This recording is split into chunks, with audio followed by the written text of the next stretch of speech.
मैंने आप हजरात के सामने एक आयत करीमा तिलावत की है। इसमें अल्लाह तबारक व तआला इरशाद फरमाता है हुवल अव्वलु वल आखिरु, वही अव्वल और वही आखिर, वज़्ज़ाहिरु वल बातिनु, वही ज़ाहिर और वही बातिन, व हुवा बिकुल्लि शैइन अलीम, और वो हर चीज़ का इल्म रखने वाला है।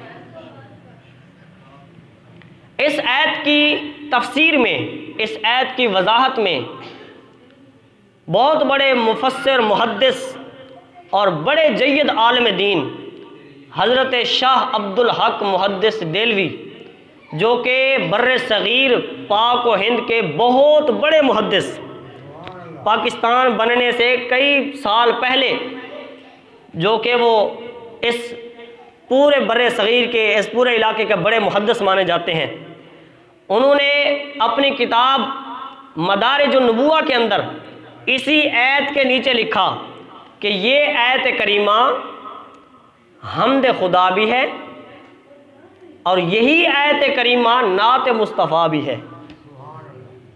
ये एक ही आयत करीमा अल्लाह ताला की शान भी है और यही आयत करीमा हुजूर की शान भी है। यानी अल्लाह तबारक व तआला का ये कौल हुवल अव्वल, वही अव्वल, वही आखिर, वही ज़ाहिर, वही बातिन, वही हर शय का इल्म रखने वाला, ये खुदा की शान भी है। और शाह अब्दुल हक मुहद्दिस देलवी फरमाते हैं कि यही हुजूर की शान भी है। हुवल अव्वलु वल आखिरु वल ज़ाहिरु वल बातिन, हुजूर की ज़ात अव्वल भी है, आखिर भी है, ज़ाहिर भी है, बातिन भी है, और वह हुवा बिकुल्लि शैइन अलीम, हर शय का इल्म रखने वाली भी हुजूर की ज़ात है। लेकिन इसमें फ़र्क है थोड़ा सा, वो मैं आपको समझा दूँ। जब यही आयत अल्लाह तबारक व तआला की शान के मुतल्लिक बयान की जाएगी, उसका माना और होगा, और जब इसी को हुजूर नबी पाक अलैहिस्सलातु वस्सलाम के बारे में, हुजूर की शान के में बयान की जाएगी, उसका माना और होगा। जब अल्लाह ताला की शान में पढ़ेंगे हुवल अव्वलु, वही अव्वल है, तो इसका माना ये होगा कि अल्लाह तबारक व तआला हमेशा से है, उससे पहले कोई नहीं है। अव्वल ज़ात अल्लाह की ज़ात है। जब कुछ नहीं था उस वक़्त खुदा की ज़ात मौजूद थी। हमेशा से खुदा की ज़ात मौजूद है। खुदा को, अल्लाह तबारक व तआला को किसी ने तख्लीक नहीं किया, किसी ने बनाया नहीं, बल्कि सारी कायनात को, सारे जहान को अल्लाह ने बनाया है। ये अल्लाह की तौहीद है, तौहीद, तौहीद बारी ताला जिसको कहते हैं। जब हम कहेंगे वल आखिरु, यानी अल्लाह की शान है आखिर होना, तो इसका माना अल्लाह की शान के मुताबिक ये होगा कि जब सारी कायनात फना हो जाएगी, यानी सबको मौत आ जाएगी, उस वक़्त भी आखिरी ज़ात अल्लाह की ज़ात होगी। अल्लाह तबारक व तआला को फना नहीं, सिर्फ बाकी रहने वाली जो ज़ात है वो मेरे अल्लाह की ज़ात है। कुरान पाक के अंदर आता है कुल्लु मन अलैहा फ़ान, बेशक जो चीज़ भी इस दुनिया में है हर चीज़ फ़ानी है। व यबक़ा वजहु रब्बिका ज़ुल जलाल वल इकराम, रब्बे ज़ुल जलाल की ज़ात वो ज़ात है जो हमेशा बाकी रहने वाली चीज़ है। बाकी हर चीज़ फना हो जानी है, कुछ इस दुनिया में नहीं रहना। सबसे पहली ज़ात भी खुदा की और सबसे आखिर में रहने वाली ज़ात भी खुदा की, अल्लाह तबारक व तआला की। इस माना में अल्लाह की ज़ात अव्वल है और अल्लाह की ज़ात आखिर है, और खुदा की ज़ात ज़ाहिर भी है। ज़ाहिर किस तरह? शायद ये समझे कि हमने खुदा को आज तक देखा नहीं, तो ज़ाहिर किस तरह अल्लाह की ज़ात? अल्लाह की ज़ात ज़ाहिर होने का मतलब ये है कि अल्लाह तबारक व तआला की कुदरत का जलवा इस कायनात के ज़र्रे ज़र्रे में नज़र आता है। अल्लाह ताला की कुदरत का जलवा इस कायनात के ज़र्रे ज़र्रे में आता है।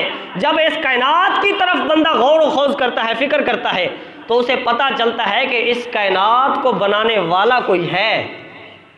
बग़ैर बनाए ये कायनात नहीं बन सकती। मुझे इस ज़िमन में एक बहुत ही ज़बरदस्त बात याद आ गई, आप हज़रात के सामने बयान कर दूँ।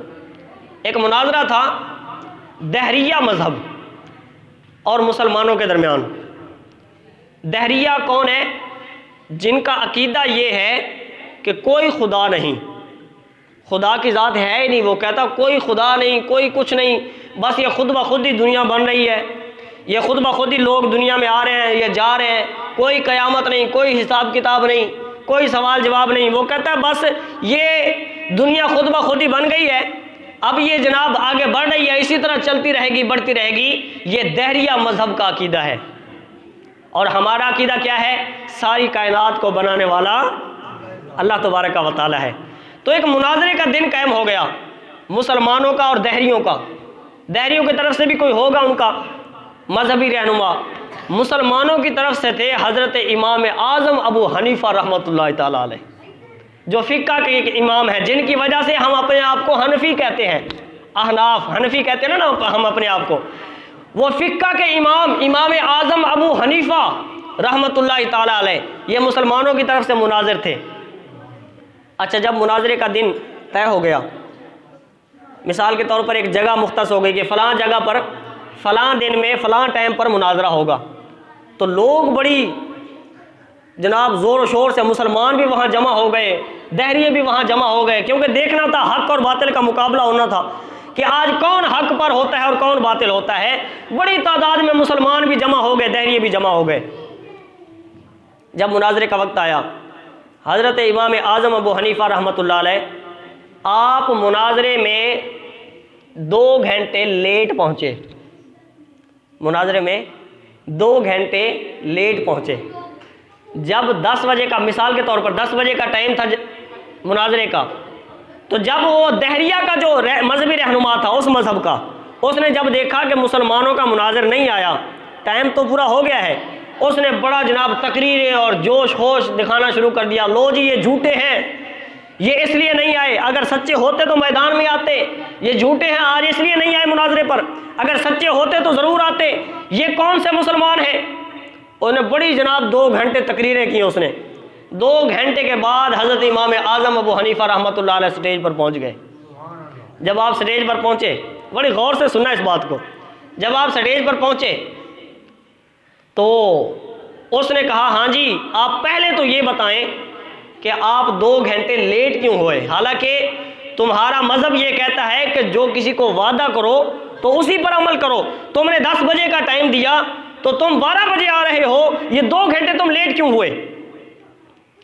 इमाम आज़म अबू हनीफ़ा रहमतुल्लाह अलैह ने क्या फरमाया? आपने फरमाया, यार बात ये है, मैं जब आ रहा था ना मुनाजरे के लिए, तो रास्ते में एक बड़ी नहर है, मैं नहर क्रॉस नहीं कर सकता था। जब नहर पर मैं पहुंचा तो कश्ती नहीं थी, मैं वहां पर खड़ा रहा, और जब मैंने देखा कि अब नहीं पार कर सकता, फिर देखते ही देखते एक दरख्त था, वो दरख्त के 2 टुकड़े हो गए। कोई मिस्त्री नहीं था, कोई कारीगर नहीं था, खुद ब खुद दरख्त 2 टुकड़े हो गया और खुद ब खुद उसके फट्टे बनने लगे लकड़ी से।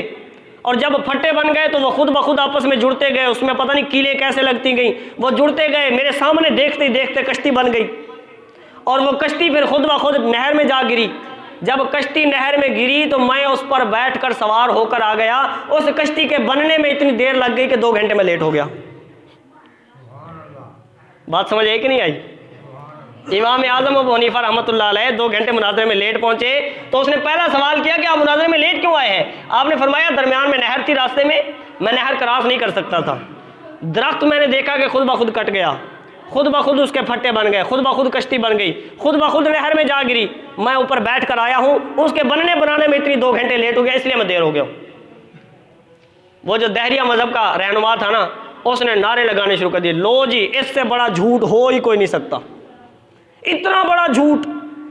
अगर मिस्त्री ना हो तो ये दरख्त कट किस तरह सकता है, उसके फट्टे किस तरह बन सकते हैं, उसको जनाब कीले लगाने वाला मिस्त्री ना हो तो कश्ती बन कैसे सकती है, और अगर उसको पानी के अंदर, नहर के अंदर धकेल कर कोई धक्का लगाने वाला कोई ना हो, वो खुद ब खुद पानी में किस तरह जा सकती है। देखो मुसलमानों का मजहब झूठा, इतना बड़ा झूठ मुसलमानों ने बोल दिया।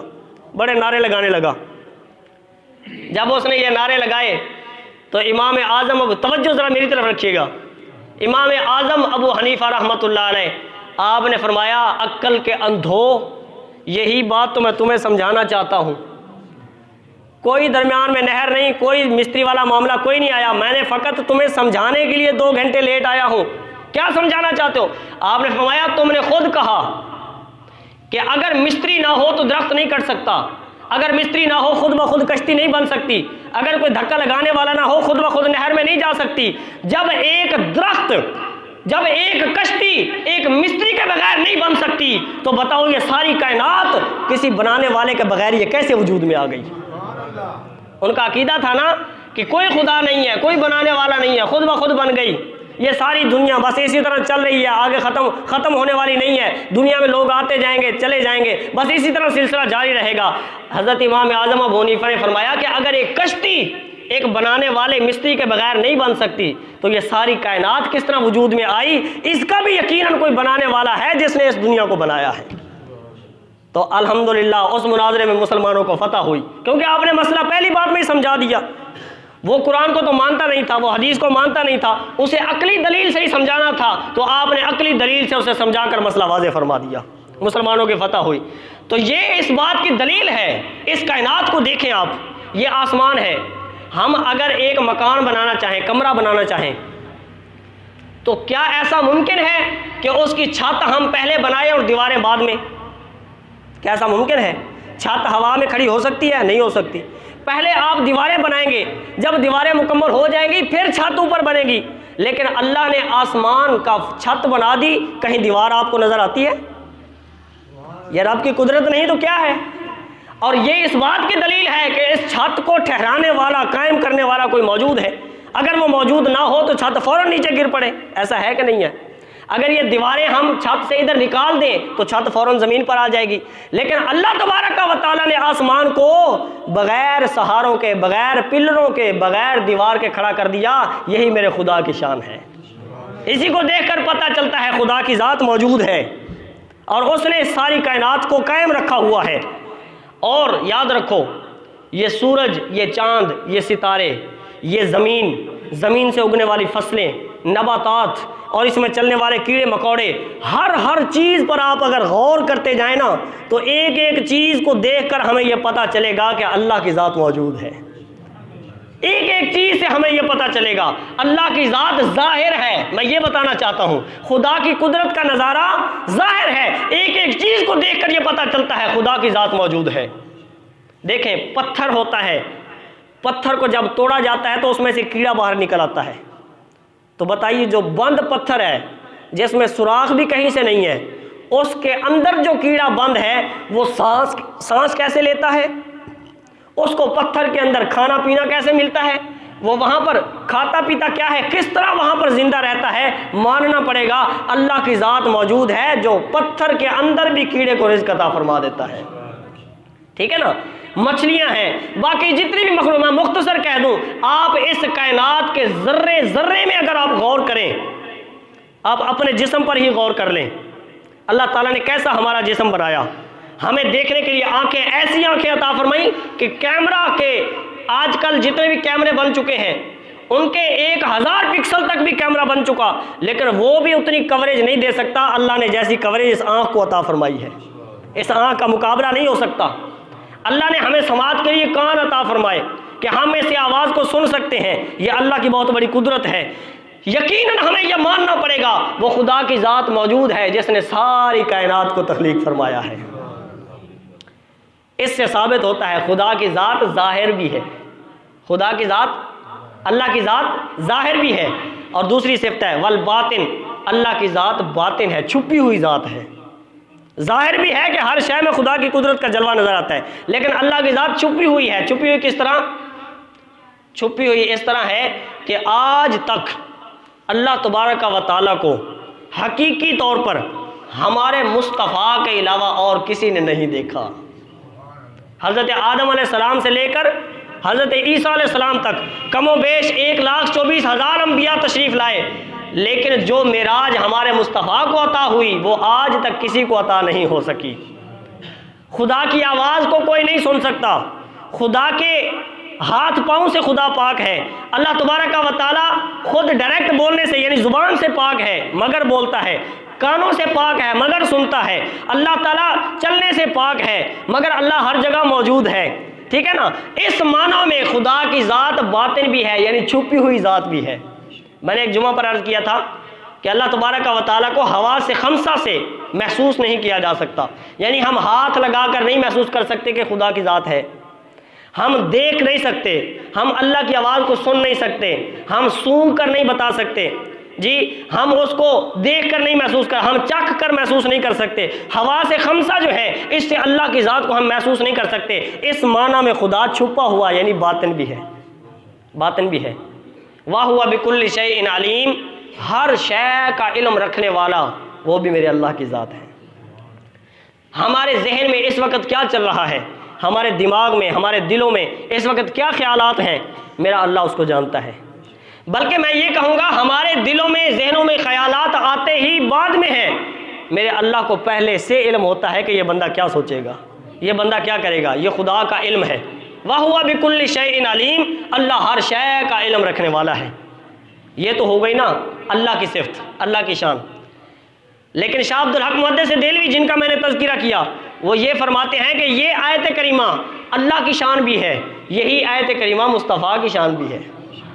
जब अल्लाह की शान बयान की जाएगी, तो मैंने आप हज़रात के सामने बयान किया, अल्लाह अव्वल है तो किस तरह, आखिर है तो किस तरह, ज़ाहिर है तो किस तरह, बातिन है तो किस तरह, वाह हुआ बिकुल्लि शैइन अलीम है तो किस तरह। अब सुनिए कि मुस्तफ़ा अव्वल है तो किस तरह, हुजूर की ज़ात अव्वल है तो किस तरह। जब हम यही आयत हुजूर की शान के बारे में पढ़ेंगे तो हुवल अव्वल, हुजूर सबसे अव्वल है, इसका माना ये होगा सबसे पहले तो खुदा की ज़ात है, लेकिन सबसे पहले बनने वाली मुस्तफ़ा की ज़ात है, सबसे पहले तख्लीक होने वाली मुस्तफ़ा की ज़ात है। जब अल्लाह ने किसी को तख्लीक नहीं किया था, कोई इस दुनिया में नहीं था, उस वक़्त खुदा की ज़ात थी, लेकिन अल्लाह ने जिसको सबसे पहले तख्लीक किया वो मुस्तफ़ा की ज़ात है। इस माना में हमारे मुस्तफ़ा सबसे अव्वल है। उस वक़्त कोई नबी नहीं था, कोई जिन नहीं था, कोई फरिश्ता नहीं था, ज़मीन व आसमान नहीं थे, बल्कि कुछ भी नहीं था, ना वक्त था, ना दिहाड़े थे, ना वक्त, ना कोई जनाब दिन रात थे, कुछ भी नहीं था। क्या था? या खुदा की ज़ात थी या खुदा का मुस्तफ़ा की ज़ात थी, और कुछ नहीं था। इस माना में मेरे मुस्तफ़ा अव्वल है, हुजूर आखिर भी है। अव्वल होते हुए हुजूर आखिर भी है। किस तरह कि हुजूर की हदीस है, अना खातमन नबिय्यीन ला नबी अबादी, मैं सबसे आखिरी नबी हूँ, मेरे बाद कोई नबी नहीं है। अव्वल भी मुस्तफ़ा की ज़ात, आखिर भी मुस्तफ़ा की ज़ात, कि बेशक अल्लाह ने बनाया सबसे पहले, लेकिन नबूवत अल्लाह तबारक व तआला ने मबऊस फरमाया सबसे आखिर में, यानी दुनिया में भेजा सबसे आखिर में। इस माना में मेरे मुस्तफ़ा की ज़ात आखिर भी है। और फिर फरमाया वज़ाहिर, मुस्तफ़ा की ज़ात ज़ाहिर भी है, हुजूर की ज़ात ज़ाहिर भी है। जब हम कहेंगे ना हुजूर की ज़ात ज़ाहिर है, तो इसका माना ये होगा कि हुजूर नबी पाक अलैहिस्सलातु वस्सलाम को दुनिया की सारी मखलूक़ात जानती है कि ये अल्लाह के नबी हैं। दरख्त भी जानते हैं ये अल्लाह के नबी हैं, पहाड़ पत्थर भी जानते हैं ये अल्लाह के नबी हैं, जानवर भी जानते हैं ये अल्लाह के नबी हैं, चरिंद परिंद हैवानात हत्ता के दरिया की मछलियाँ भी जानती हैं ये अल्लाह के नबी हैं। कायनात का ज़र्रा ज़र्रा ये जानता है कि ये अल्लाह के रसूल है। इस माना में मुस्तफ़ा की ज़ात ज़ाहिर भी है। मुस्तफ़ा की ज़ात सल्लल्लाहु अलैहि वसल्लम आपकी ज़ात ज़ाहिर भी है।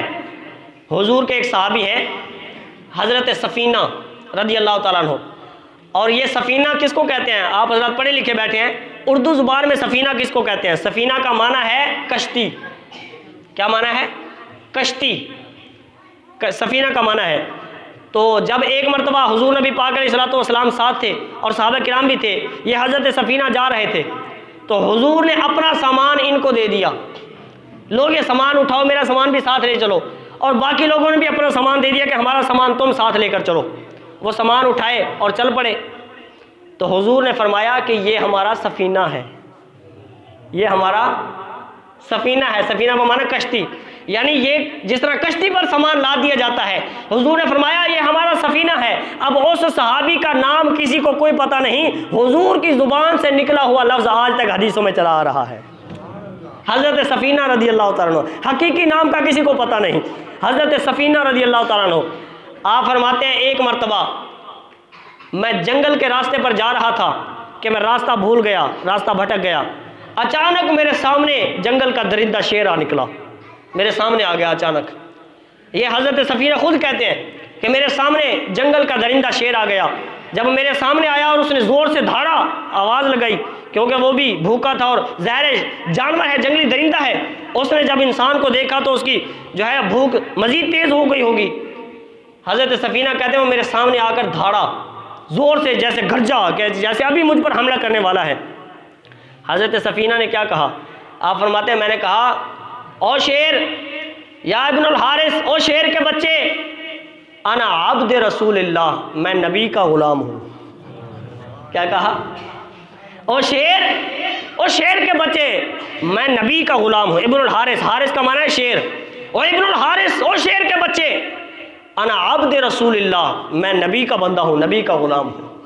हज़रत सफ़ीना कहते हैं जब मैंने शेर के सामने ये आवाज़ लगाई कि ओ शेर, मैं नबी का ग़ुलाम हूँ, मैं नबी का बंदा हूँ, हज़रत सफ़ीना फरमाते हैं उस शेर ने मुझ पर हमला करने की बजाय अपना सर मेरे कदमों पर रख दिया और अपनी ज़ुबान से मेरे पाँव को चाटने लग गया, मेरे पाँव को चाटने लग गया। अब यहाँ पर यह सवाल पैदा होता है कि अगर हज़रत सफ़ीना रज़ी अल्लाह ताला अन्हु ये कह देते कि मैं खुदा का बंदा हूँ, फिर क्या होता? खुदा के बंदे तो थे ना। अगर कह देते आना अब्दुल्ला, मैं अल्लाह का बंदा हूँ, फिर क्या होता? मैं ये कहता हूँ कि फिर शेर ने खा जाना था, शेर ने खा जाना था। आप सोच रहे होंगे क्यों? हुजूर का नाम लिया, शेर ने नहीं खाया। अगर अल्लाह का नाम लेता तो शेर ने क्यों खा जाना था? इसलिए कि अल्लाह के बंदे तो हिंदू भी हैं, हिंदू अल्लाह के बंदे नहीं हैं, सिख भी अल्लाह के बंदे हैं, बाकी जितने भी मज़हब हो सब अल्लाह के मखलूक़ात हैं, सब अल्लाह के बंदे हैं। शेर ने कहा कि बेशक सारे अल्लाह के बंदे हैं, लेकिन जो नबी वाला बन के खुदा का बंदा हो, मैं तो उसके कदम चाटूंगा। जो मुस्तफ़ा के दर पर आए और फिर खुदा को माने, वही खुदा का मानने वाला है। जो हुजूर से हटकर खुदा को माने, वो खुदा का मानने वाला नहीं होता। अगर हज़रत सफ़ीना ये कह देते मैं खुदा का बंदा हूँ, शेर को क्या पता कि हिंदू है, दैरिया है, आर्या है या कौन से मज़हब का है। उसने कहा अना अब्द रसूलिल्लाह, मैं नबी का बंदा हूँ। शेर ने फ़ौरन आकर उनके कदमों को चूमना शुरू कर दिया। तो इसका मतलब क्या? शेर भी जानते हैं, जंगल के दरिंदे भी जानते हैं ये मुस्तफ़ा अल्लाह के नबी हैं। शेर ने भी यही कहा होगा, मैं तो ये कहता हूँ शेर ने भी यही कहा होगा कि ऐ सफ़ीना, जिस नबी का तू नाम ले रहा है हम भी उसके ग़ुलाम हैं, हम भी उसको जानते हैं। अबू जहल, हुजूर का चचा, हुजूर के सामने आया, ऐसे जेब से हाथ निकाला, उसने कहा ऐ मोहम्मद, अगर तुम अल्लाह के सच्चे नबी हो, बताओ मेरी मुट्ठी में क्या है। अगर तुम ये बता दो कि मेरी मुट्ठी में क्या है तो मैं कलमा पढ़कर मुसलमान हो जाऊंगा। मेरे मुस्तफ़ा ने फरमाया ऐ अबू जहल, ये बता कि तेरी मुट्ठी में जो है वो बताए या मैं बताऊं? अगर तू कहे तो वो ही बता देगी जो तेरी मुट्ठी में है। अबू जहल ने सोचा, वो हाथ में ना कंकरियां, पत्थर लिए हुए था, उसने सोचा कि यार पत्थर तो बोलते नहीं है, आज तक पत्थरों से तो आवाज़ आई नहीं, तो क्यों ना अगर पत्थरों के बारे में कह दूं कि ये बोले तो वो तो बोलेंगे ही नहीं, लिहाजा मैं सच्चा साबित हो जाऊंगा। उसने कहा अगर ये हाथ वाली चीज़ बोल दे फिर तो बात ही और है, फिर तो मेरा पक्का ईमान हो जाएगा। तो हुजूर ताजदार मदीना सरवर कायनात सल्लल्लाहु अलैहि वसल्लम ने उस हाथ की तरफ, उसकी मुट्ठी की तरफ आपने इशारा फरमा दिया और पूछा कि बता ऐ हाथ वाली चीज़ मैं कौन हूँ, ऐ बता मैं कौन हूँ। मेरे मुस्तफ़ा का जब ये फरमाना था, खुदा की इज्जत की कसम, अबू जहल की मुट्ठी के अंदर पत्थरों ने बुलंद आवाज़ से मेरे मुस्तफ़ा का कलमा पढ़ना शुरू कर दिया। मेरे कमली वाले की शान ही निराली है, मेरे कमली वाले की शान ही निराली है, दो जहां के दाता है, सारा जग सवाली है। पत्थरों को भी पता है ये अल्लाह के नबी है, पत्थर भी गवाही दे रहे हैं। एक आदमी हुजूर के सामने आया, उसने एक गो पकड़ी हुई थी, ये गो होती है ना जिसका पूंछ, जिसकी दुम लंबी होती है, ये हुजूर के उसने कपड़े में ऐसे लपेट कर लाया, हुजूर के सामने रख दी कि या रसूल अल्लाह, अगर आप अल्लाह के सच्चे नबी हैं तो इसको कहे कि ये आपकी गवाही दे। अब देखे ना, लोग जानवरों को पकड़ पकड़ कर ला रहे हैं, परिंदों को पकड़ पकड़ कर ला रहे हैं। अगर आप अगर अल्लाह के नबी हैं तो ये गो आपकी गवाही दे। हुजूर ने उससे फरमाया, बता मैं कौन हूँ। खुदा की कसम, गो ने कलमा पढ़कर सुनाया। गो से गो बोलने लग पड़ी कि हम गवाही देते हैं आप अल्लाह के सच्चे नबी हैं। हुजूर मदीना से बाहर निकले, एक आदमी आया, हुजूर ने इस्लाम की दावत दी। हुजूर ने फरमाया, इस्लाम कबूल कर लो, मैं अल्लाह का नबी हूँ। कहने लगा, इधर उधर देखने लगा। हुजूर ने पूछा, क्या देख रहे हो? कहता, मैं देख रहा हूँ कोई बंदा गवाह जो आपकी गवाही दे। आपने फरमाया, गवाह यहाँ पर अगर इंसान नहीं है तो ये दरख्त भी मेरे गवाह है, ये पत्थर भी मेरे गवाह है, ये पानी भी मेरा गवाह है, तो किसकी गवाही चाहता है? वो बड़ा हैरान हुआ, कहता, ये दरख्त भी बोलेंगे? आपने फरमाया, हाँ दरख्त भी बोलेंगे। कहता, ठीक है, अगर ये दरख्त गवाही दे देगा तो मैं कलमा पढ़ लूँगा।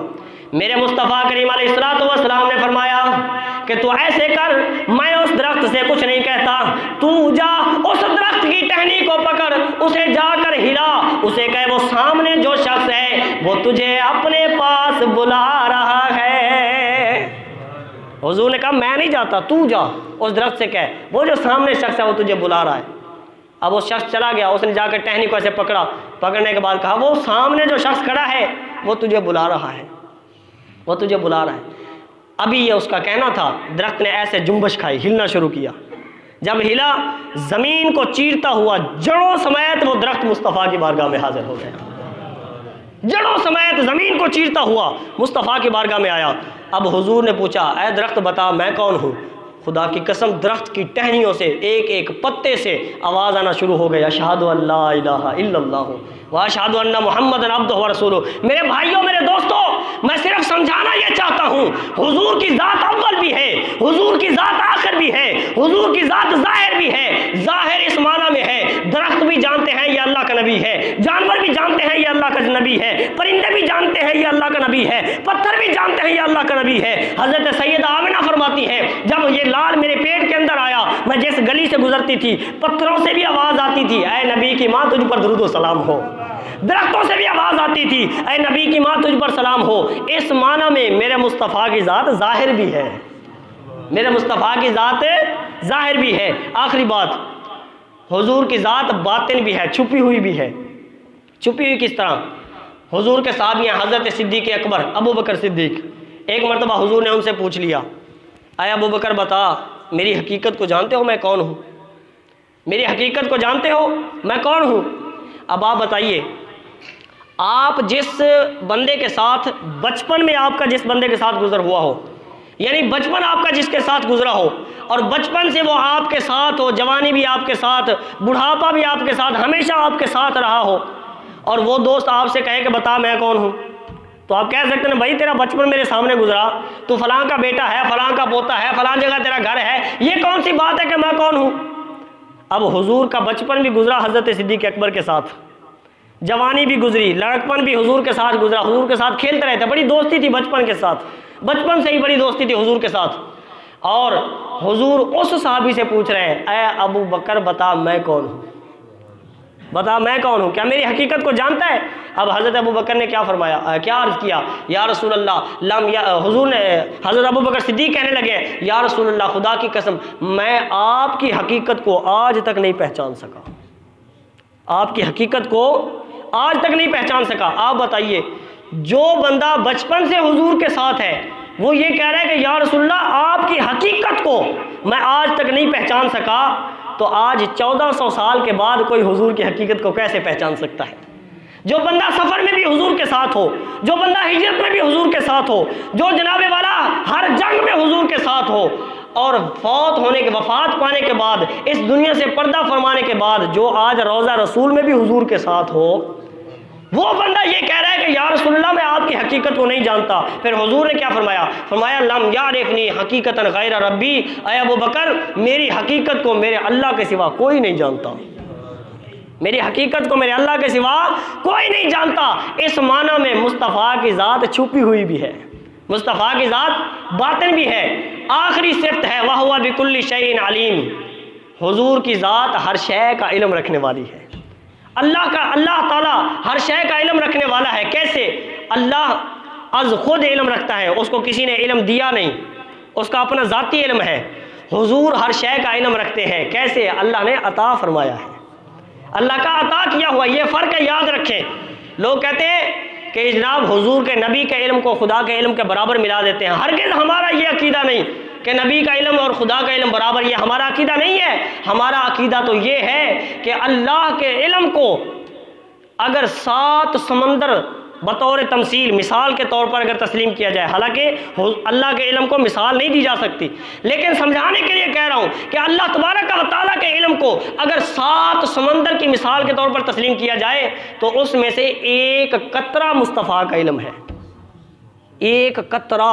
अब आप अंदाज़ा कीजिए खुदा का इल्म कितना होगा और मुस्तफ़ा का कितना होगा, लेकिन वो जो एक कतरा है ना वो कितना है। अगर सारे नबियों का इल्म, सारी मखलूक़ात का इल्म एक पलड़े में रखा जाए तो मुस्तफ़ा के इल्म के मुकाबले में सारे नबियों का इल्म एक कतरे की मानद है। ये है हमारा अकीदा। अल्लाह के इल्म के मुकाबले में हुजूर का इल्म एक कतरे की मानद है, और हुजूर का इल्म जो है जब सारे नबियों पर गौर किया जाए तो सारे अम्बिया का जो इल्म है वो हुजूर के इल्म के सामने एक कतरे की मानद है। ये हमारा अकीदा है।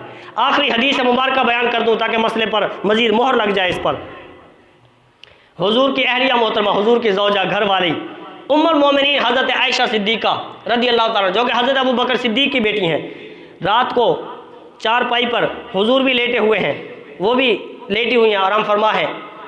आसमान की तरफ निगाह है हज़रत आयशा सिद्दीक़ा रज़ी अल्लाह ताला अन्हा। आप अर्ज़ करती हैं, या रसूल अल्लाह, ये आसमान के सितारों के बराबर भी किसी की नेकियां हैं? आसमान के सितारों के बराबर भी किसी की नेकियां हैं? तो हुजूर ने फरमाया, हाँ, इतनी नेकियां उम्र फारूक की हैं। ये जुमला बड़ा काबिल गौर है, ज़रा गौर कीजिएगा। हुजूर ने फरमाया, हाँ, इतनी नेकियां उम्र फारूक की हैं। तो हज़रत आयशा सिद्दीक़ा खामोश हो गई, जैसे मुरझा जाता है ना बंदा, इस तरह खामोश हो गई। हुजूर ने फरमाया, तुम्हें क्या हुआ, तुम क्यों खामोश हो गई? तो वो अर्ज़ करने लगी, या रसूल अल्लाह, मैं ये सोच रही थी कि शायद आप मेरे अब्बू जान का नाम लेंगे, हज़रत अबू बकर सिद्दीक़ का नाम लेंगे, शायद आप मेरे अब्बू जान का नाम लेंगे। तो हुजूर ने फरमाया, हुजूर मुस्कुरा पड़े, हुजूर ने फरमाया कि अबू बकर सिद्दीक़ की जो एक नेकी है ना, जो हिजरत की रात उन्होंने मुझे कंधों पर उठाकर गार पर ले गए थे, उस पहाड़ के ऊपर गार पर ले गए थे, अबू बकर सिद्दीक़ की जो एक नेकी है ना वो इन सब नेकियों पर भारी है, इन सब नेकियों पर भारी है। तो आप पहले मुझे ये बताइए, हज़रत आयशा सिद्दीक़ा ने पूछा, या रसूलल्लाह, आसमान के सितारों की जितनी भी किसी की नेकियां हैं, पहली बात ये, हुजूर फरमाते हैं, मुझे क्या पता आसमान के सितारे कितने हैं? आसमान के सितारों को कौन गिन सकता है? आप एक जगह पर अपनी चारपाई पर रात को लेटे हो, जितने सितारे आपको नजर आ रहे हैं, बताइए क्या आप गिन सकते हैं सितारे? नहीं गिन सकते।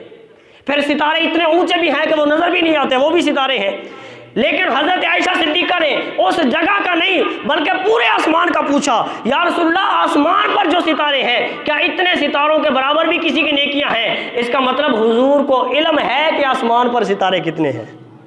यह हुजूर के इल्म की बात बता रहा हूँ मैं, हुजूर को इल्म है आसमान पर कितने सितारे हैं। फिर ये मैं जो नेक अमल करता हूँ, मिसाल के तौर पर मैं किसी फ़कीर को सदका करूँ, कोई पैसे दूँ, उसकी नेकी का मुझे पता है, आपको नहीं पता। आप जिस फ़कीर को देंगे या जो सदका खैरात करेंगे उसका पता आपको है, आपकी नेकियों का आपको पता, मेरी नेकियों का मुझे पता, आपकी बुराइयों का आपको पता, मेरी बुराइयों का मुझे पता। यानी हर अमल जो बंदा करता है उसे खुद पता होता है। लेकिन मेरे मुस्तफ़ा को ये भी पता है मेरे उम्र फारूक की कितनी नेकियां हैं, किस किस जगह पर कौन कौन सी नेकी की हुई है। यह हुजूर के इल्म की सबसे बड़ी दलील है कि हुजूर को अपने उम्मत के अमाल की भी खबर है, मेरा उम्मती कौन सा नेक अमल कर रहा है या कौन सी बुराई में मेरा उम्मती जो